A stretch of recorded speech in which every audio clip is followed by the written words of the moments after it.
Baghdad میں جو کتابیں ہیں وہ کتابیں آج علم فلکیات، علم طبیعیات، علم کیمیات، علم نفسیات، ہر طرح کے کتابیں وہاں موجود ہیں۔ اندلس میں ہمارے علماء کے آگے جو یہودی اور عیسائی شاگردی تعلیم حاصل کرتے تھے، ان لوگوں میں وہ لوگ صرف علم دین کو حاصل نہیں کرتے تھے، علم دین کے واسطے نہیں آتے تھے۔ وہ عیسائی اور یہودی علم دین کے لیے کیوں آئیں گے؟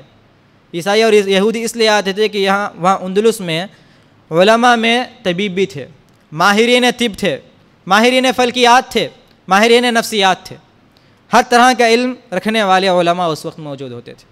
ہمارے مدرسہ عمرآباد کا بھی یہی حال ہے، وہاں علم کی کوئی تفریق نہیں ہے، علم دین بھی سکھایا جاتا ہے اور دنیاوی علم بھی سکھایا جاتا ہے، کیونکہ انسان جب دین سیکھتا ہے تو اس کا لازم جز ہے، فرض ہے اس پر۔ طلب العلم فریضۃ علی کل مسلم، مسلمان ہونے کے بعد دین علم کا سیکھنا تو لازمی ہے، لیکن علم کو واجب مسلمانوں پر اس طرح بھی ہے کہ وہ دین علم کو بھی سیکھیں، کیونکہ ہماری امت کو، ہماری نوجوان نسل کو ترقی پر لے جانا ہے۔ ان کا ایک معیار ہے، ان کو ممتاز مقام پر رکھنا ہے۔ وہ کیسے ممکن ہے؟ آج جو علوم معروف و مشہور ہیں، جن علوم کے ذریعے لوگ ہمارے محتاج بنتے ہیں، ہم لوگوں کی ضرورت بنتے ہیں، ان علوم کو سیکھنے کی ضرورت ہے۔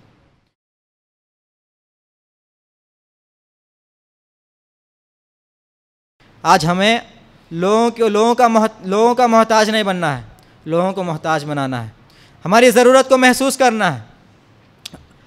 تو اندلس کے علماء میں ویسے بھی علماء تھے، ماہرین طب بھی تھے، ابو القاسم الزہراوی، ایسے بہت بڑے سائنسدان تھے، ایسے سائنسدان کہ ان کے بارے میں ماہرین طب کے میدان میں بہت آگے تھے۔ ہمارے استاد مولانا دکتور الیاس مدنی اعظمی فرماتے ہیں، انہوں نے کہا تھا کہ بغداد کی جو لائبریری تھی، اگر وہ لائبریری آج حاضر ہوتی، آج قائم ہوتی، اگر اسے تاتاریوں نے جلا دیا نہ ہوتا تو دنیا آج جو ترقی دیکھ رہی ہے ان کتابوں کے ذریعے سے دیکھ رہی ہے۔ اگر دنیا جو آج ترقی کو دیکھ رہی ہے وہ ترقی 300 سال قبل ہی ہوتی ہو، مسلمانوں کے ہاتھوں 300 سال قبل ہی وہ ترقی آج ہم دیکھ رہے ہوتے، لیکن وہ سرمایہ ہمارے ہاتھوں سے نکل گیا ہے۔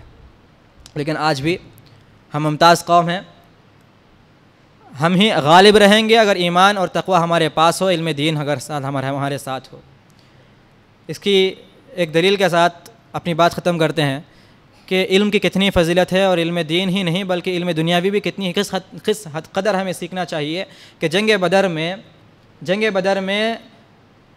قیدی بنائے گئے 70 مشرکین، ان کا فدیہ کیا تھا کہ اگر ایک انسان ایک قیدی آزاد ہونا چاہتا ہے تو وہ 10 مسلمان بچوں کو تعلیم سکھائیں گے۔ ایک کافر کیا سکھا سکتا ہے؟ علم دین سکھا سکتا ہے؟ علم دین تو سکھا نہیں سکتا۔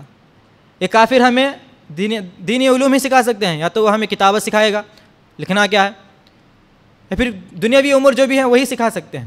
تو کافروں سے بھی آپ صلی اللہ علیہ وسلم نے علم سکھایا ہے، یہی علم کی برکت ہے۔ تو اس علم کے ذریعے سے ہمیں آگے بڑھنا ہے۔ آخر میں یہی گفتگو ہماری ہے، ہمارے خطبے کا یہی لب لباب ہے کہ علم حاصل کریں ہر طرح کا۔ کہنے کے لیے باتیں بہت ہیں مگر عمل کے لیے ایک بات کافی ہے کہ ہم ہر طرح کا علم حاصل کریں گے، اور اسی علم کے بنیاد پر ہم اپنی امت کو، اپنی نسل کو، نوجوان نسل کو اس ممتاز مقام پر کھڑا کریں گے کہ آج جو زوال پذیر ہم ہیں، زندگی گزار رہے ہیں، وہ زندگی ہمیں اپنی نسل کو دیکھنے نہ پڑے، فتنوں کے گھیر میں نہ آئے۔ آج ہماری نوجوان نسل ارتداد کا شکار ہے، عورتیں، خواتین بے حجابی اور ارتداد کے شکار ہیں، یہ فتنہ ہے ہمارے پاس۔ نوجوان نسل کفر و شرک کے میدان میں پھنستے جا رہے ہیں۔